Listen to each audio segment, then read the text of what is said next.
Welcome to the Sunday Side Superversives live stream, the Spotlight, as I'm going to start calling it. My name is Ben Wheeler, and I'm here today with artist Alexander Adams. How are you doing today, sir? I'm doing very well, Ben. Thank you for asking me on. Absolutely, it's a pleasure to promote artists, especially across the pond. Oh my goodness. Well, yeah, it's nice, and we're not having to wrestle too much with any language problems. No, well, not so far anyway. I'm learning a little French. Maybe someday I'll be able to converse in French to my American audience. I know they'll love it. They'll love it absolutely. But uh, but what we have today is your new book called "The Naked Spur." Yes. I've seen some promotional and some people talking about it, part confessional, perhaps even part manifesto, part art history, and certainly something I think captures the spirit of an age. But why don't you, in your own words, talk about it a bit? Oh, thank you. Yes. So the novel is called The Naked Spur, and it's about a character called A, who's a painter who lives in London. In this novel is set between the year 2000 and 2003, and it follows his uh, I was going to say adventures, but it's probably misadventures during that period where he's been to art college, he's been trained, he's got a studio, he's got a job to pay for his studio because he's not doing especially well as an artist in terms of making a living out of it. And we encounter him where he's starting to things are starting to fall apart. There's stress at his studio. He's kind of stuck in this job, and he feels very detached from his office job. And he's making art, but he's not really selling it. He's not exhibiting it very much. It's not going well, and so he decides to double down. He decides to quit his job and try and make a living from selling paintings. And this leads to a system, a project that he gets involved with one of his best friends who's called Mac. And so he and Mac conceive of this idea of doing a commissioning service of painting nudes from photographs. And this is their plan, and this book follows their plan. And yeah, it's an insight into the art world, politics, and also I think more also into just the psychology of being an artist and being someone who feels sort of they're entitled to a place at the table, but they're being denied their rightful place, and so it's kind of building up a sort of an inner resentment and alienation. I think that sort of comes through in the rest of the book. Absolutely, I would say that it's one of the most stark portrayals of alienation that isn't, shall we say, preachy or moralistic that I've ever read. Uh, yeah. Yeah, thank you. Yeah, because I mean, I think that people will read this book and what they'll think that he's really alienated. He's really isolated. He's becoming almost like an outsider artist. Now, a true outsider artist kind of never has any artistic training at all. They're completely an amateur. And this guy is kind of like he was trained, but he's entering dark territories and he's becoming more and more isolated. And you do feel sorry for him, and you do watch his descent with a kind of sort of ghastly fascination. But you also see that he's brought it on himself. You know, he's being rejected by the art world, but he's also kind of Absolutely. courting rejection too. He's definitely, not that I always think that loneliness or outsiderness is always bad, but in his case, I would say it kind of is. He Mm. isn't, shall we say, playing the social game. He has his friends and they have ideas and they have things that they want to say and talk to him about. But really, he himself doesn't have much to say. In fact, he barely talks, to people, Yes. which I've enjoyed seasons like that. myself, and even though it doesn't, how shall I say it, it doesn't hurt the person to not talk to people. I find it lowers a certain amount of joy of life, joie de vivre, to not have any human connections. But then again, that would be a completely different book, I think. Well, you get yeah. This is it's kind of interesting that it's all centered around the perspective of this character called A, and everything is kind of framed from his viewpoint. So you don't really see much that he wouldn't have seen himself. So it's not an omniscient narrator. The narrator doesn't make any interventions or anything. You're seeing things through the eyes of A, but he's deliberately quite reticent.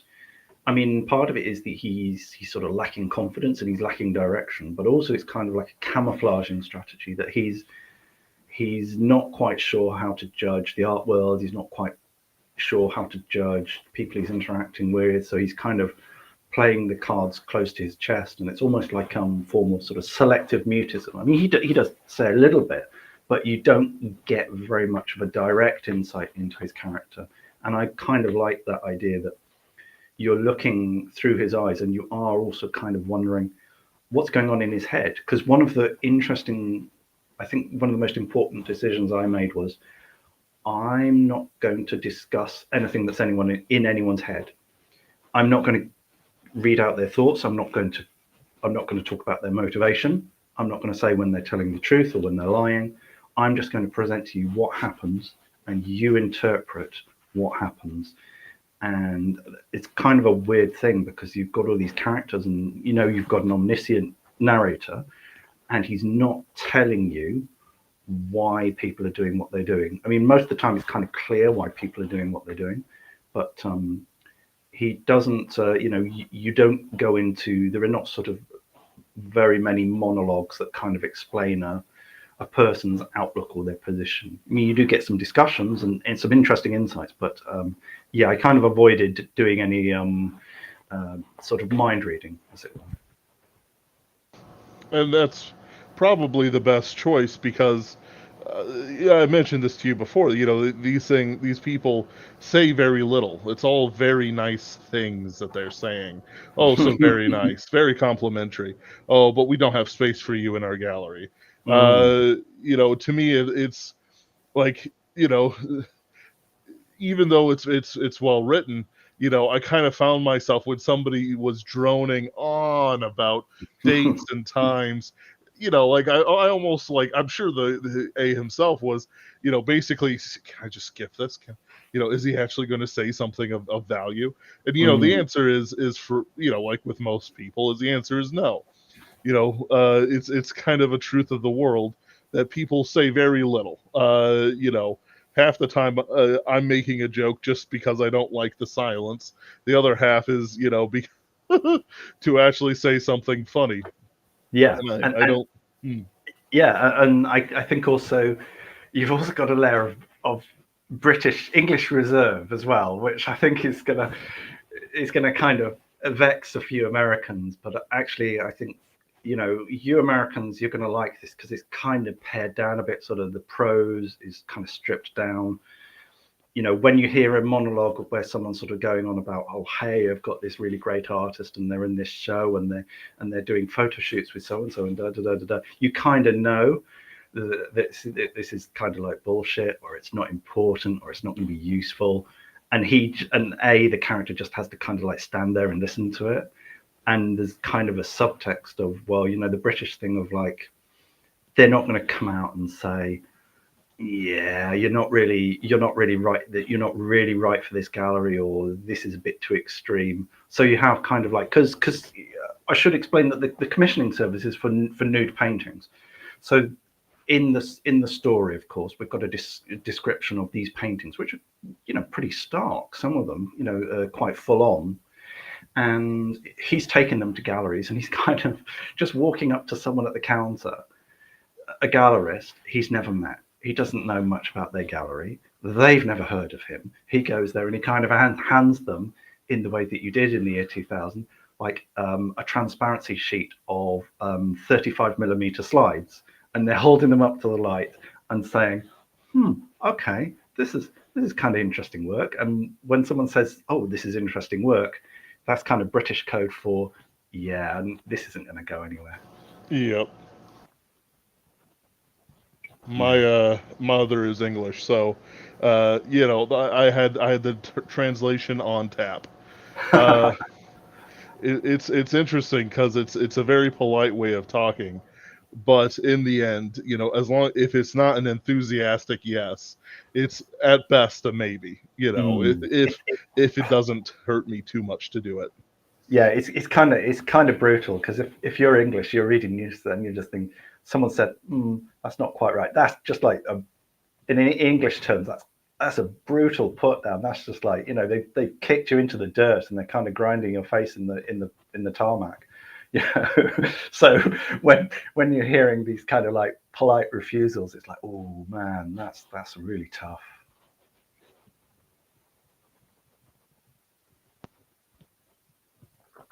Oh yeah.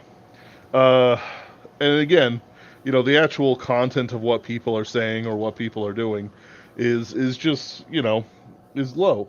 Like it just increases this alienation when you're speaking to somebody and it's clear they just kind of want the conversation to be over, but at the same Mm. time, they are unwilling to stop talking and tell you to leave. You know, Yeah, yeah, and unable.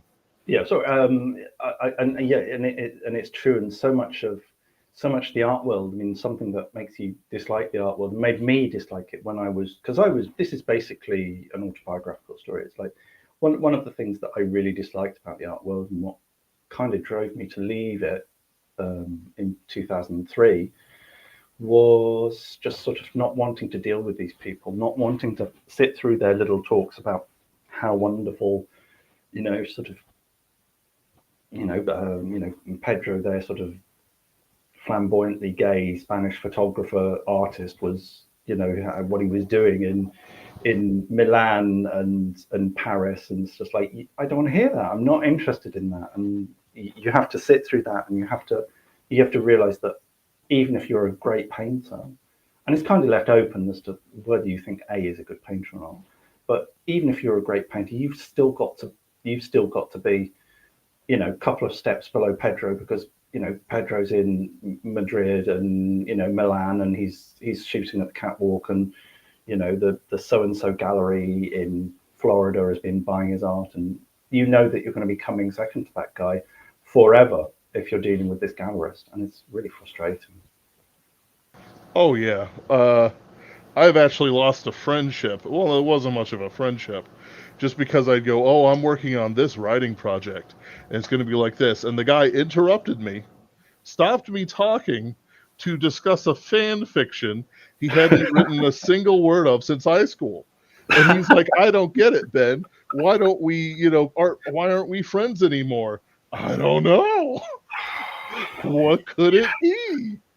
Yeah, Uh, so many artists have experienced this, um, but it's yeah, no, when it's like some weird pretty boy from Milan who clearly slept his way to the top, yeah, and now you're forced to yeah. like it or at least be polite about it.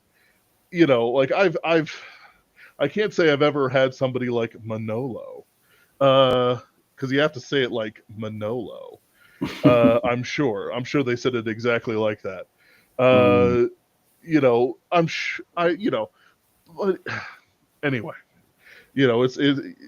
it's this human condition of meeting people and they're excited about things that you could not give a toss about, and you're not Sigma enough to just walk away from the conversation, even though that would be a huge, self-respecting thing to do.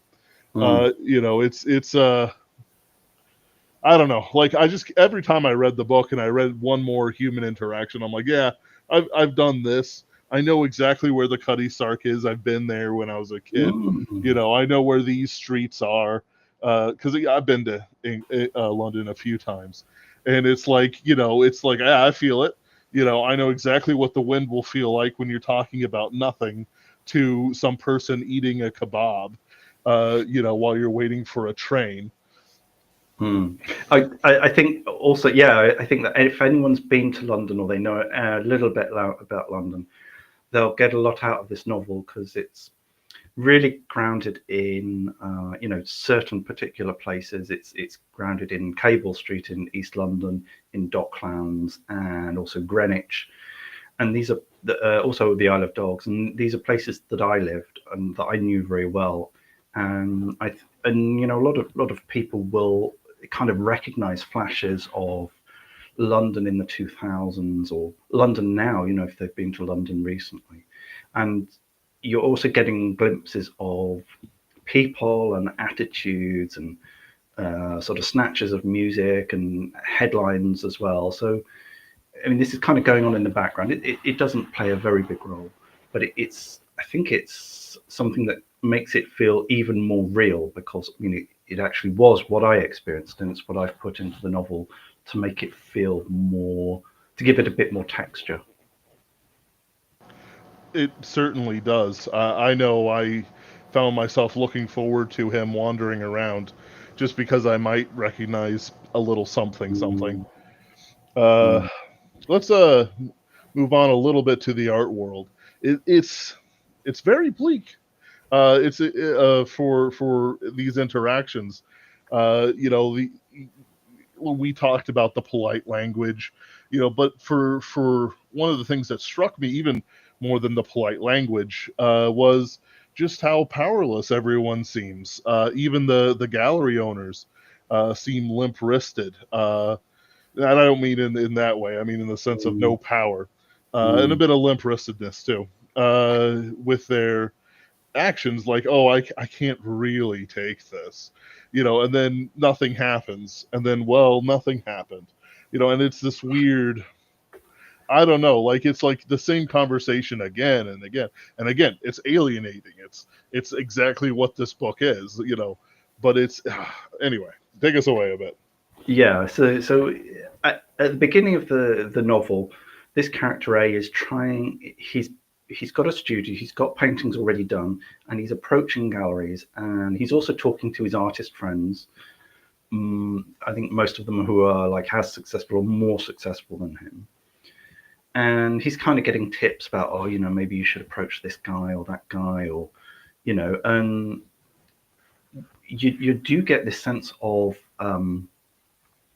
a lack of belief, a lack of drive and sort of conviction in the gallerists, especially in the gallerists, because you're right, you're getting people, and you're not quite sure because they're kind of British. You're not quite sure if they're telling you the truth about, oh, we can't really do anything with that, and you don't know if that is genuinely the case, that they feel like they couldn't break this kind of art because it's too kind of raw and in your face and explicit, or is it perhaps a problem with A? Maybe they're looking at A and saying, well, there's something in the art, but I can't work with this guy. He's just a bit, he's just seems a little bit odd, a little bit difficult to deal with. Or is it a fact that they don't have the courage of their convictions, that they see something good in the art, but they just feel like, "Oh, I can't do it. It's not for me. It's too much of a risk." It's really, and you're getting this again and again, and because of that, A sets up this sort of commissioning system because he thinks, well, if I can't go through the galleries, maybe I can go directly to collectors, to patrons, as it were. And that's the name of the the name of the book is The Naked Spur, and this is the name of that this group of people decide to give the project. They say, oh, okay, we'll do commissions, but we're not going to use this guy's name. We're not going to use A's name because he's not really known. So we'll just kind of say, oh, he's a really great artist, but he's doing these things on the quiet. He's doing things anonymously, and he's going to be using this sort of fake name, and people are going to be guessing who it is. And this name that he's going to use is the Naked Spur, and that's the name of the project, and that's the name of the novel. Oh yes. Uh, it's interesting. I know it's how do I want to put it? Like, it's traditional in art circles sometimes to have an artist who's struggling or looking to pay their bills essentially do boudoir paintings. Uh, but at the same time, the way they talk, it's almost like there's seeds of defeat being sown even as they promote it. Uh, Once my family, I was probably a replica, but like what was his name? Picasso had uh, these boudoir paintings that he would sell tile by tile. If you've heard of this, um, back when he was a very young and struggling artist. Mm. And it sort of reminded me of that, and for other things I've heard young artists doing. Um, but at the same time, they're promoting it, and they have these big ideas about it. But then, it, well, that's part of the end of the book, which we shall not discuss. Yeah, because when you're a struggling artist and you're looking to break through and you've kind of got some ambition as this character A does, you're looking for different avenues. You're saying, "Oh, I want to try out something new. I'm gonna." In effect, it is almost like a marketing gimmick. You're kind of saying, "Oh, we're gonna sell you the regular stuff, but we're gonna put it in a really amazing bottle, or we're gonna have the bottle delivered, you know, to your door by a sort of 6'5" cheerleader dressed in gold lame or something. You're just doing the same thing, but you're Oh kind my. of well, that's something, isn't it? That's an image.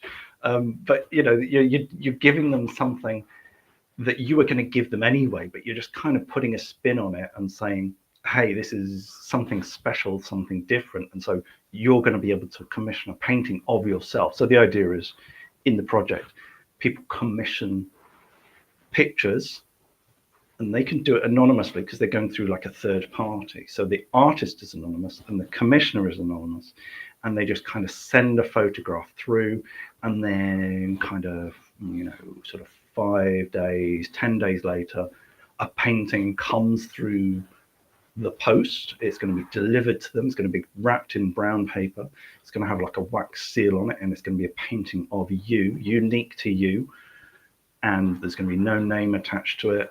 And this is all yours, and it's top secret, and it's like a sort of a boudoir service, sort of a boutique. It's going to be a sort of a boutique experience, and that's the idea. But basically, what you're getting is just, it's a painting of you, it's a painting of your wife, or your boyfriend or whatever.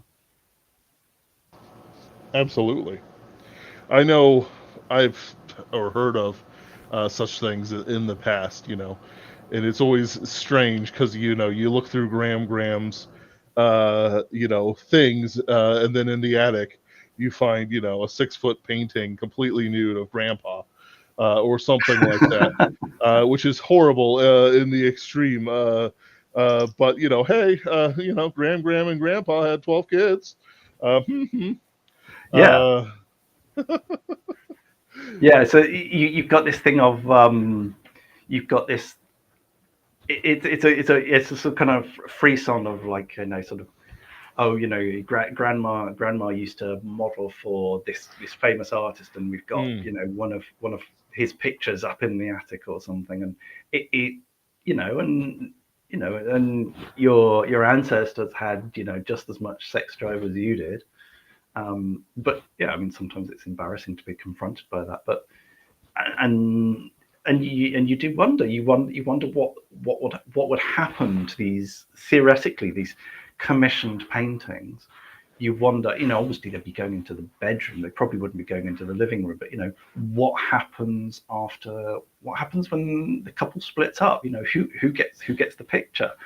Do they cut it in half? Has it got bad memories? Do they have to sell it on? I don't know. I mean, these aren't explored in the novels, but it's worth considering.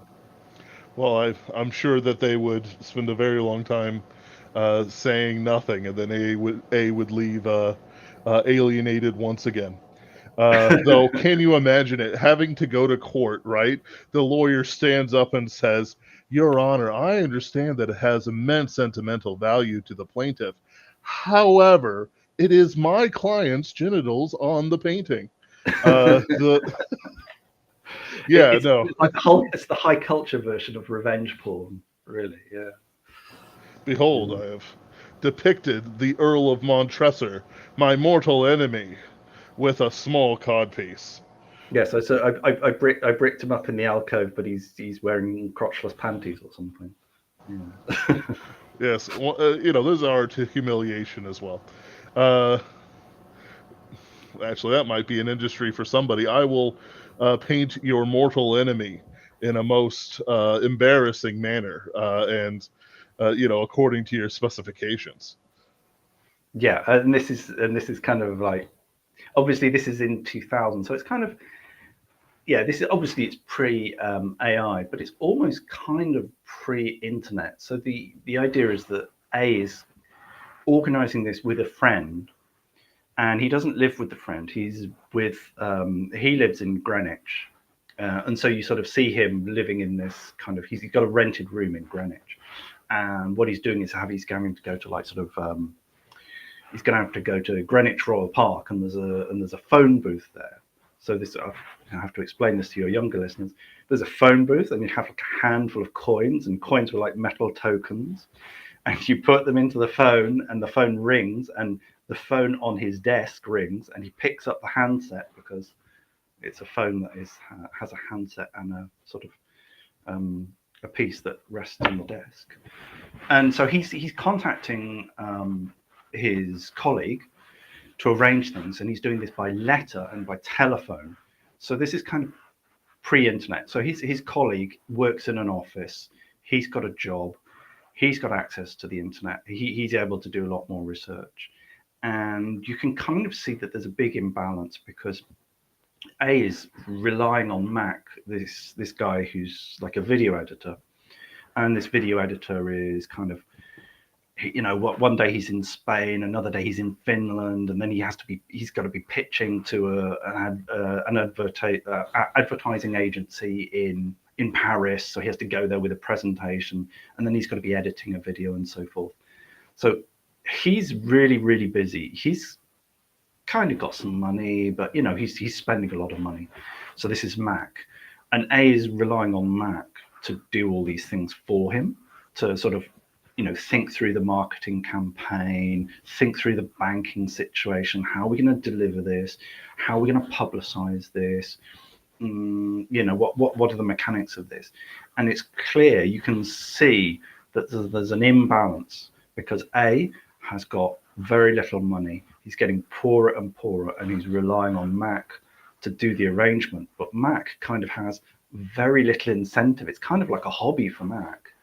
And he's got no particular reason to be doing this other than like, oh, he wants to help out his friend, and hey, it's kind of cool, and it's kind of fun to have this adventure. But he's not really committed, and you can see that there's an increasing anxiety and strain where A is waiting for this project to get off the ground, and Mac is kind of like, he just doesn't have the time.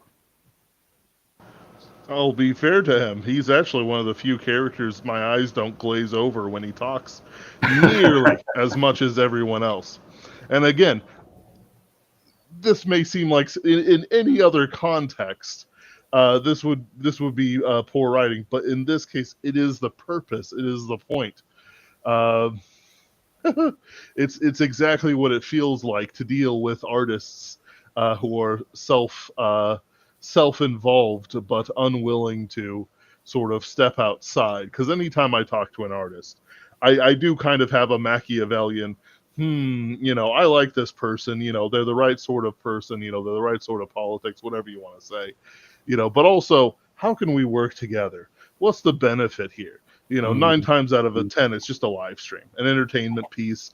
Let's promote your book. But it's like they don't Mm. even seem to be doing that. There's no like lizard brain, how can I benefit from this? It's just kind of like, oh, he doesn't have a name. He's got weird paintings. That's a lot of nudes. That's a lot of nudes. I don't know about this one. It's like even some art, like I live in St. Louis, very conservative part of Mm. America. Even our art galleries still have like kind of a 18 only bit where there's like nude women or something.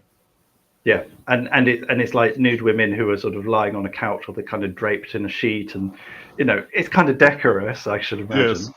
Yeah, so and we're not talking about that. So the origin of the nude paintings is what makes them weird is you get a little bit of a glimpse of it if you go online and have a look at the front cover of the book. There's a painting on that's pretty much what A is making, and he's getting. So to start with, he's making these paintings on his own, and he's getting them from magazines, and these are magazines full of amateur photographs, and he's not choosing the prettiest ones. He's not choosing the most refined or sexy. He's choosing some really quite strong stuff. Or that makes the art an even tougher sell. So if it's kind of like a lingerie picture or something a bit glamorous or something a bit subtle, a bit sort of artsy, that would be kind of easier to sell. But when A is going into galleries, he's taking in stuff that's kind of like really, pretty extreme, because the things that he's painting, and these are, I'll tell you that these are paintings that I made myself. He's interested in things that you never really much see in art. So he likes the quality of amateur photographs because they're kind of off center, the cropping's bad, they're out of focus, the flash is really harsh, the shadows are kind of annoying. There's kind of rubbish on the floor. There's a full ashtray. There's a flip phone next to like a packet of cigarettes or something on the table in front. It's not glamorous. It's not sort of sophisticated. But A and I love that sort of stuff because it's kind of an insight into human nature. It's kind of a snapshot of not necessarily the seedier part, but the more real part, the way that you actually Yes. see people. And so because of the art is like that, it makes it a really tough sell when you're trying to commission a picture and you're showing someone an example, and it's like, oh, someone who's overweight and they're wearing mismatching underwear, and there's a bottle of beer and a cigarette on the table in front of them. You're not really going to get many clients going for that, because they're going to say, look, I'm better than this. So Yes. I mean, it's how should I put it? It's like the artist has to face the real and sort of bring it out, but the consumer definitely doesn't want the real. It's mm, either something to flatter them or to whatever weird preconceptions they're going up into. It's like trying to sell a book to an agent. Fundamentally they're going to say, "Oh, I like this, but not by you." And mm, then someone will say to them, but it was the exact thing you wanted. Yeah, but it was by him. And it's mm, an eternal cycle. The consumption of something real is actually quite uncomfortable for mm. people perhaps looking for something to decorate a living room. Yeah, and I think that's so true, because it's being confronted with that reality is exactly the opposite thing of what most people want to have on their living rooms, want to have on their bookshelves. And I think it's your duty as an artist. You're pursuing something that's really strong and has a definite taste and gives you an insight into human nature, and it's kind of raw and unvarnished. But that's really not not what a lot of consumers, and unfortunately, of course, we have to think of patrons as consumers, but they really are. A lot of consumers are not going to be willing to accept that, because it's just um, it's too much of a mirror. They want something that's distant, something that's sort of gone through a couple of lenses, that's been tidied up, that's been you've lost the blemishes, you've lost you've reduced the weight by a few pounds, that sort of thing. But you're not going to get these in these paintings, and that's one of the reasons why he has such a difficult time trying to sell originally the paintings that he's made from the photographs, and then later on trying to get commissions. It's true. Uh, I always view like consumers as like not having the personal relationship, and then the patron is the one giving you the direct orders, the personal relationship.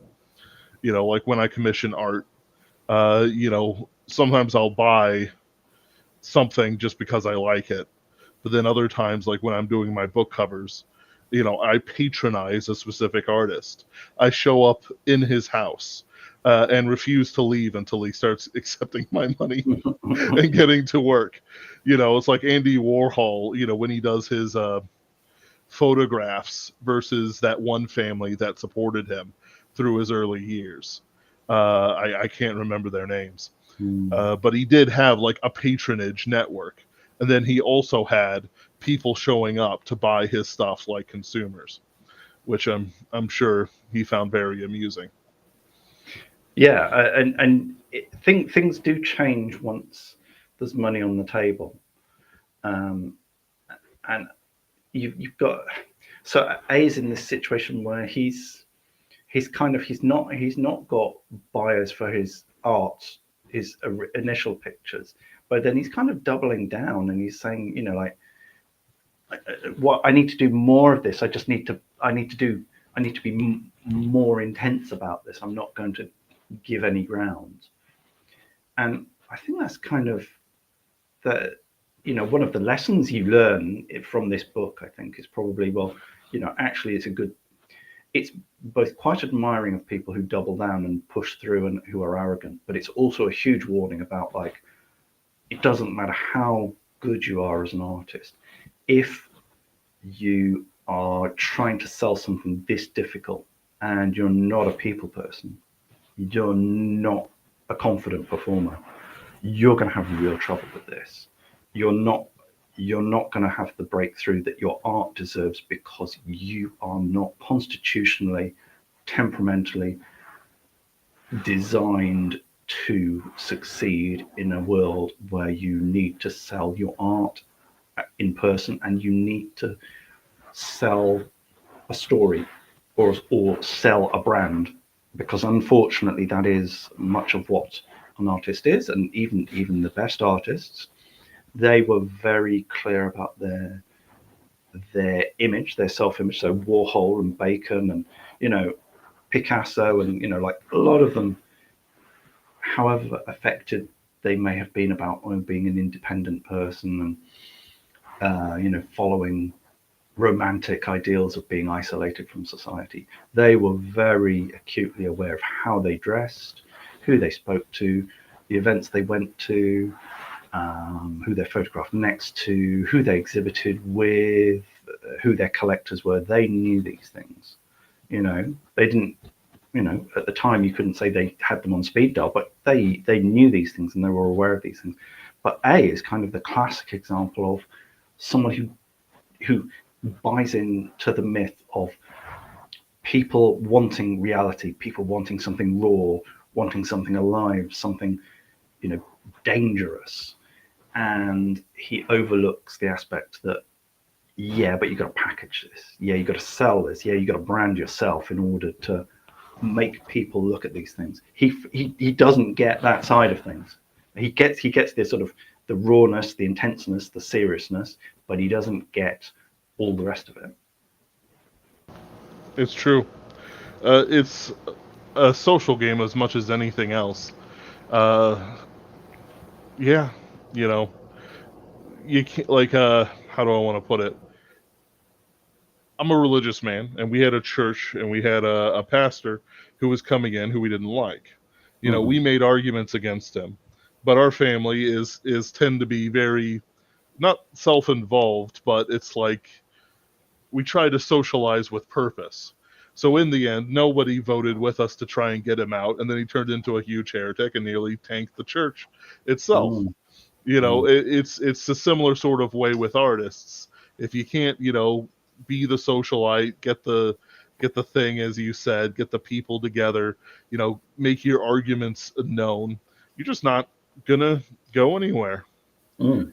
Uh, Yeah, and this is something that I learned from my wife. I mean, I kind of learned it from my own experience, but I also learned, it was well articulated by my wife, who I married only relatively recently. So, this is not information. This was not an insight that was available to A at the time, because he was unmarried. He was single at the time of this. This story is set in 2000 to 2003. And she says, art is a social business. You've got to find a home for your art. You've got to find channels for your art. You've got to find collectors, because it doesn't matter how great your art is if no one knows about it. What's going to happen after you're gone, or what's going to happen after I'm gone? When my wife goes, like, unless there's people who want the art, unless there's museums, unless there's critics, unless there's collectors, unless there's patrons, your art is going to end up on the street. It's going to get lost. It's going to get destroyed. It's going to get dispersed.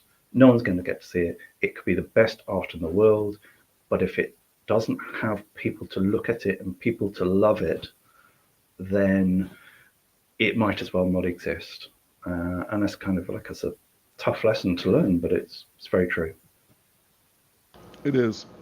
It's hard to, like, you don't want to give up the purity of the thing that you've got, but at the same time, you're gonna have to give up the purity of the thing that you got. I've seen a lot of right-wing artists get faced with that quite harshly, and very few of them have pivoted. And I'm not really including myself in that either. Though I try. Yeah. I've known others to pivot, and I know others to double down on their purity too. So it kind of, there's, how do I want to put it? Like, there's a certain force of will behind it. That even though you would look at Andy Warhol and you might have an inkling just to take his lunch money, but at the same time, he had an incredibly strong force of will behind him. At least when his art was concerned. So did, like, David Bowie and other artists that you've heard of. And you've got to have, you've got to have both a lot of principles and a lot of ability, but you've also got to be really tough and wily about getting your art out, getting your message out, having the guts to compromise when it's needed, because it's almost the easiest thing in the world to do what A does in this book, and not to compromise, not to sell out. Because it's kind of like, it's an automatic decision. You don't have to think about it, because it's like, no, I'm never going to do this because I'd be betraying my art. And then you can just basically shut down every single option, every single opportunity, and you just say, no, not compromising, no. And it's a way of not thinking. If you're willing, if you say, I have the will to power, as it were, I've got the will to succeed, that means making difficult decisions. That means sometimes giving in. It also means sometimes not giving in. It means you've got to really be on the ball about what's best for your art and what's best for you. And it involves making lots of critical decisions using your judgment. And it does mean sometimes compromising, but it means thinking. And the problem with A is that he doesn't think. He thinks, he just assumes, if I make really, really great paintings, and a lot of people look at these paintings in the story and they're kind of like, wow, that's a really intense picture. I'm never going to forget that. They're not going to buy it, but they're going to remember it. So he makes good art. He makes really strong art, but he doesn't think, listen, if I just make a few compromises here and there, I could actually get this stuff out. I could get some of this stuff on people's walls. He's not really cut out for this commissioning business, but he's willing to try. But ultimately, he's too wedded to the idea of the purity of art to compromise himself enough to actually make a success of his life and make a success of his art. That's a good word for it, purity. And I agree. Like, there was something I was picking up. I hadn't really thought of it until you mentioned it, but it's like, yeah, he doesn't think. He doesn't, so he doesn't have that Machiavellian drive. I describe it like a lizard brain. It's not really conscious, but like for some people, it's explicitly conscious. It's like, so I see it, like, because I work as a bouncer. I see how people, like, get that way. How a girl will smile And then the second she turns around from the customer, she frowns, Hmm. being Machiavellian to get that extra tip, a Yeah. little bit of compromise, and you get, $20 more on your tip line, Mm. or, like, many times some of the compromises that you have to make aren't really that big, and Mm. aren't really that, impure, if you will. Yeah. If I turned one of my characters gay, that might be a very big impurity. Might be a compromise that I shouldn't make. But if I, zhuzh up the action, play to the, like, I have a series of stories where a guy hunts monsters. If I play up Mm. the gun porn or something, that's not really a compromise that ruins the impurity. It's just me having to desperately learn about guns, high powered, latest, greatest, for monster hunting purposes to entertain the masses. Yeah. Which I'm trying to do anyway. It's not even that far off from it's not even off what I'm trying to do. Yeah. And I think in a way, and that kind of comes to the idea of like how the book was written, because here we have a story which is essentially true, but in order to write the story, I kind of had to jettison a whole bunch of stuff. I had to kind of like,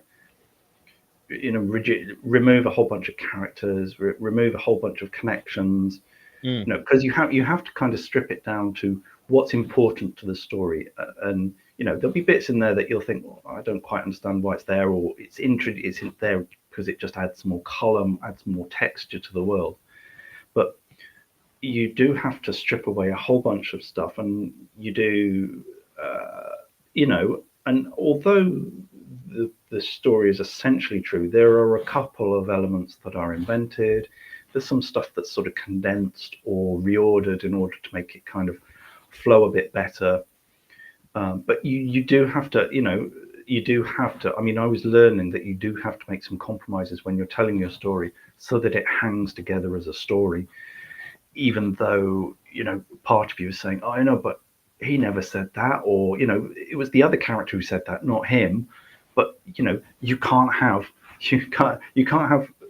40 characters in a novel. You can only have like sort of 6, 7, 8, something like that.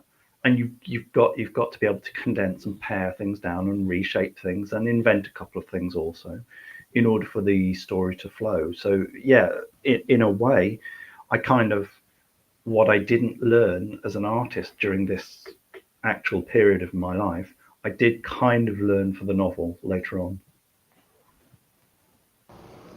It's yeah. No, you're right. I thought that was a pretty good balance for the novel. I never felt that confused about the different characters. Uh, you know, it's it's true to the sort of like human interactions. If in a day I might meet, if I'm busy and working, I might meet 100 people or something, say something to 50 of them, uh, you know, have an actual conversation with 10. Like it's you can't have it all down and have it anyway sort of coherent. Partially because you're not James Joyce, not you, but like the authors in general, are not James Joyce, and partly because no one needs that kind of detail. Mm. You Yeah, know, and yeah, so I think one thing that people will notice is that A is kind of like kind of reserved, is a bit difficult to read, is inscrutable, but you've got all these other characters who are really quite strong and quite vivid. So you've got Mac, who's the video editor, who's helping him, and then you got like Ibrahim, the guy, the Ethiopian guy he lives with, and Ibrahim's coming in at crazy times in the morning because he works at a night shift, and he's drunk at like 9 o'clock in the morning, and he's drinking all the way through until lunchtime when he goes to bed. And who else you got? Oh, and you got one of my favorite characters, and I should tell people that this is actually, there's quite a lot of fun humor in the book as well. We've been dwelling on the dark bits, but one of my favorite bits is when A is with Teresa, and Teresa's this girl he knows who lives near him, and he asked her to model, and she's never modeled before.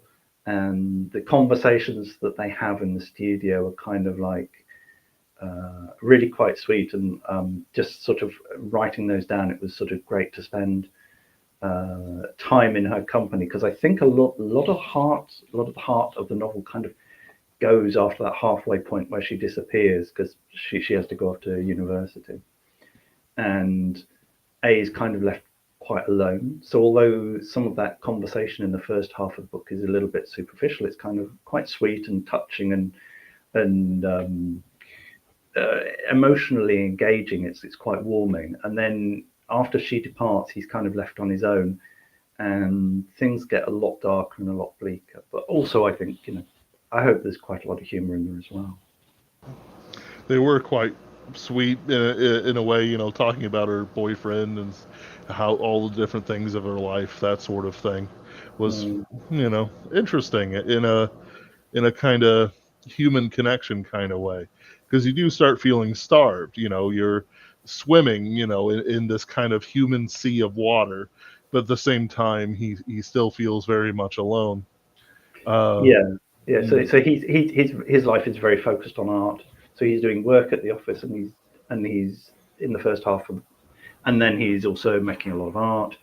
But he's not sort of talking. I mean, he doesn't talk much about his feelings at all. But you've got sort of really sort of warm, friendly interaction in the first half, and that comes from A's interaction with Teresa.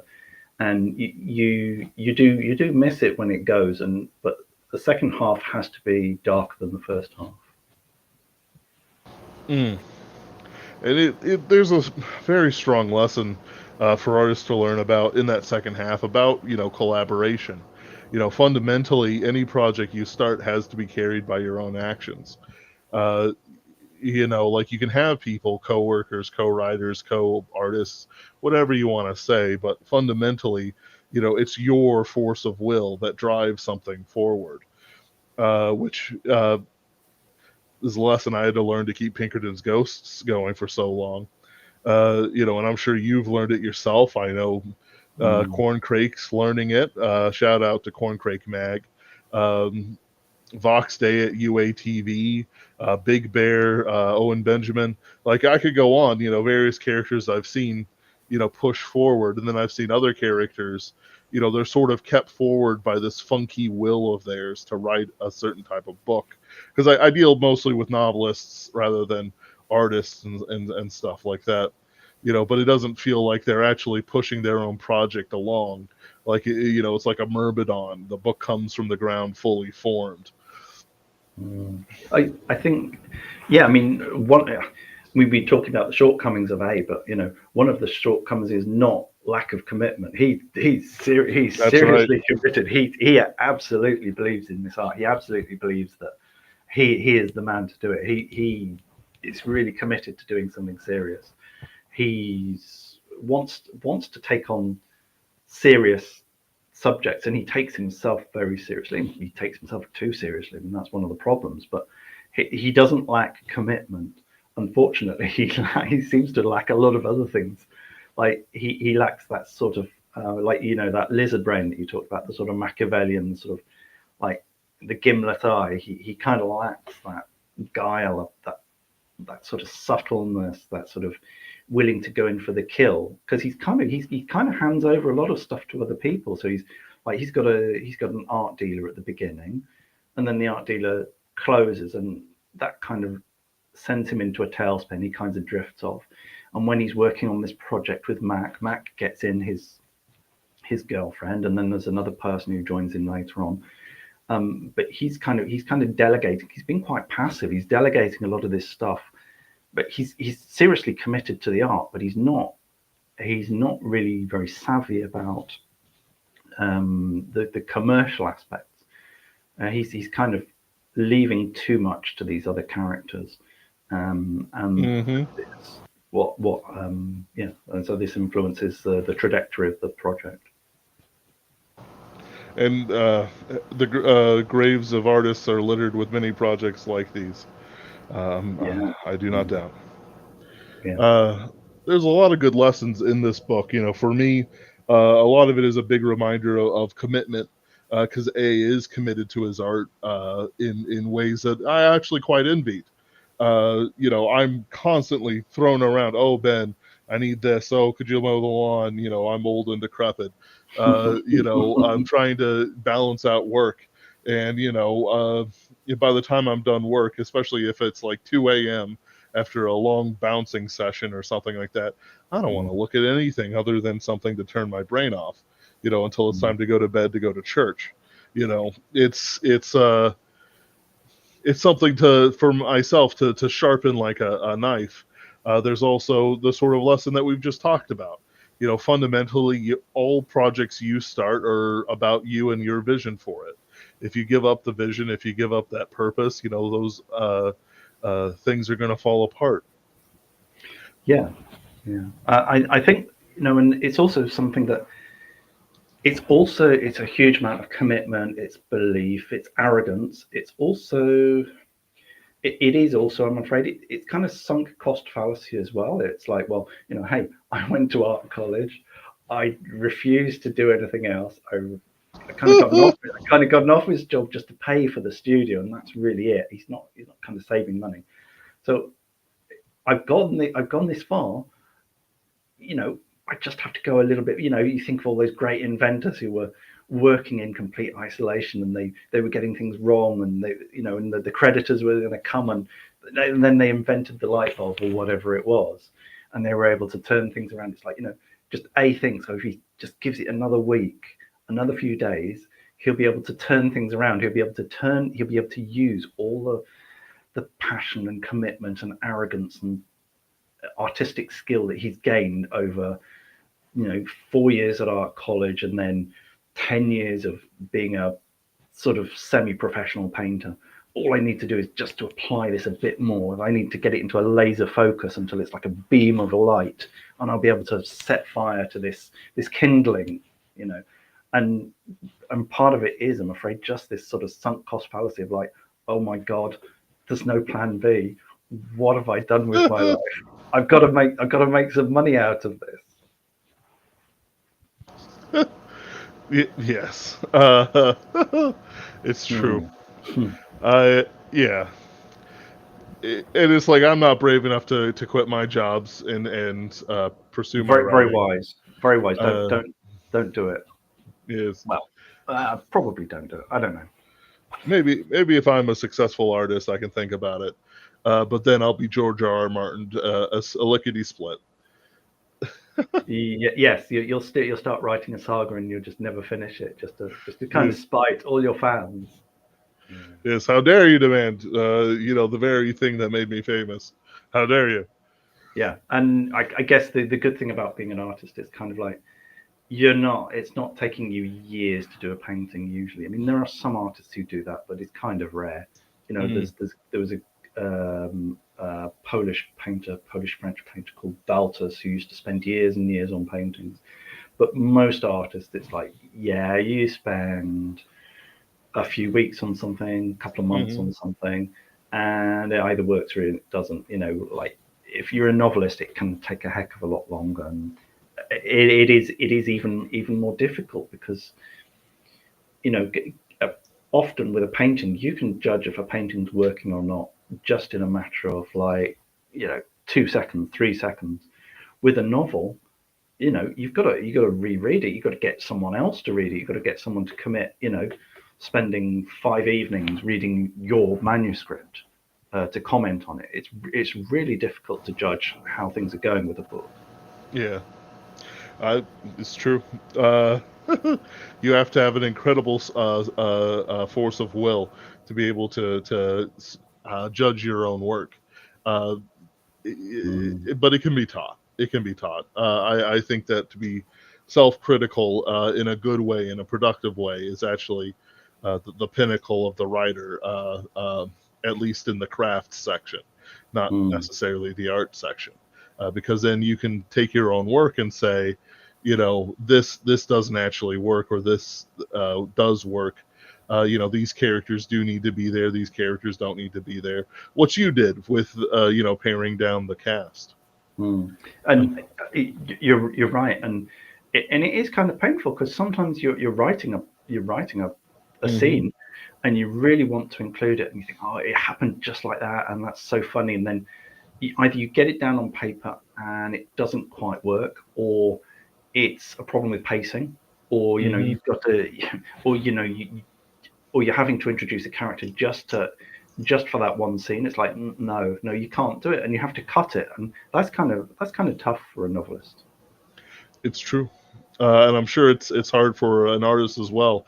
You spend 8 hours on a painting, and you Mm. realize that you've used the wrong shade of puce or something like that, and it's like and of course you can't you did it on like proper canvas or something, and you Oh, can't just scrape it off, and then you no. have to like waste however much canvas costs. Uh, Yeah, at I've the been very there. at the very least, I can just delete a file, and move Yeah, on. and also the thing is that as long as you've got sort of plentiful sort of hard drives, or thumb drives or whatever, you're not going to have a storage problem, which is Mm, something that artists have, and it's you're making these paintings and you're not selling them, but what are you going to do with them?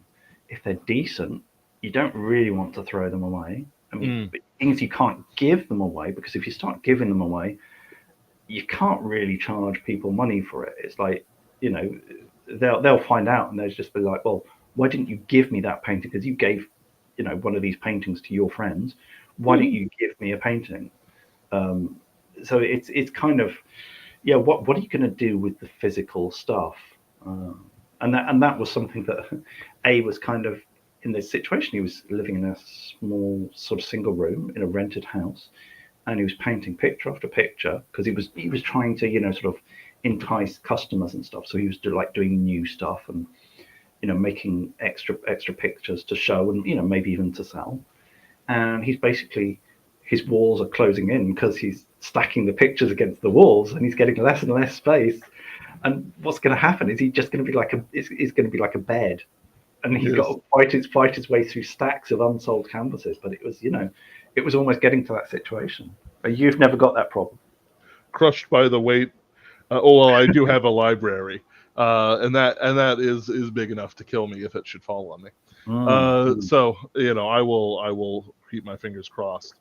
At least canvas is surely nice and soft and wouldn't dare hurt you if it It, fell it, on it is, but it's on wooden frame. It's stretched on wooden you. frames, and the wooden frames are not so soft and nice. Oh, very good. Uh, I'll close this out in a few minutes, but I did have a question I wanted to ask you. Hmm. Recently, we've seen work from Phil de Villiers, Nathan Hood, myself, and a few others discussing a sort of felt sea change in art, and how people are moving, and people who were once canceled are now being hired again, that sort of thing. And I wanted to know your opinion. I put it to a case of spirituality, a sort of putting back God in from what was previous an atheistic mindset. Others, it's a political thing. What's your opinion? I think it's a mixture of both. It's a question of the old spells not working.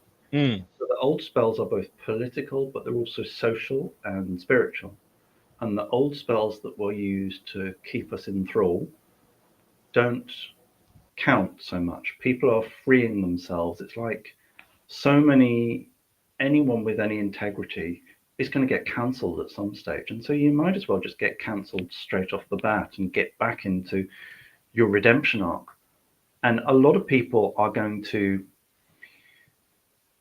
say, I that brave person who was cancelled for doing or saying something that was just true, I I believe in them. I believe in their art. I want to support them. And now you can reach out to people through your Substack. So I also should mention my Substack, which is alexanderadams.art, Alexander Adams Art Substack, and you can support creators for not very much, or you can buy their books, or you buy their publications, their magazines, the physical magazines, or you buy a CD of their work. or with self-publishing. I mean, this book isn't self-published. This is published by Exeter House, but you have lots of writers now who are self-publishing, and you can reach directly out to people, and people can say, your art means something to me. It's really exciting. I believe in it. I believe in you. Your survival as an artist, as a creator, gives me hope, because I want to survive like you. I want to have that independence. I want to have your courage. I'm willing to, give you $60 on Substack. I'm willing to give you $20 for your paperback or something. And this freedom, this connection that you have now to an audience who believe and trust in you, allows you to be braver, allows you to stand up. Now, obviously we've all heard the stories of martyrs who had no one around them to help them, to save them, and they only had faith in God. And obviously this is nothing close to that, because that takes so much more courage and more belief and more commitment than what we're doing now. But it's like a secular version of it, and you do have to be a little bit brave and put your head above the parapet. But now it's so much better that the old spell is dissipating, and people can be supported and be in contact with people who believe in their work and believe in them and believe in freedom. And that makes a big difference. It allows people to be braver. Well said. Well said. Uh, yes. Well, we've been speaking for over an hour. I have a few things I have to do, but I will enjoy the Naked Spur in times to come, uh, if only for chapter 99, which is one of the best collections of art related words I've ever seen in my life. Yes. They got to buy Uh, the book they got to buy for the book just for chapter 99. just for chapter 99. That's great. Better than anything I've read for any collection of stuff, and I look forward to seeing your name in art and such in the future. I know you're in the Fume Gallery, and Yep. I'm sure we will see your name, and in Corncrake Mag's work as well. Yep. And I'm sure we'll see your name in the future. Do check out his Amazon page, and I've also linked his Imperium page in different parts of this live stream. Also, check out the Pinkerton's Ghost Kickstarter. We're trying to get an animatic made just to see if there's an interest in I don't want to say right wing animation. This isn't as political as you might think, despite living in a political world, and I am a political girl. The It's seeing what art forms work and not. Comics took over, very strongly. I'm sure you remember Comicsgate a little bit, but it's to see if we can expand out beyond slop, beyond Star Wars and Star Trek and the mausoleum of pop that we surround ourselves in, and like a comforting blanket, but also to new things by yourself, sir.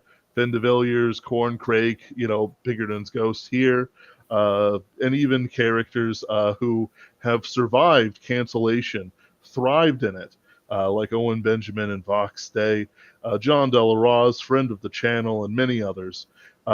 There's a larger network than I think the leftists conceive of, if in their darkest dreams. But thank you for joining me on the Spotlight.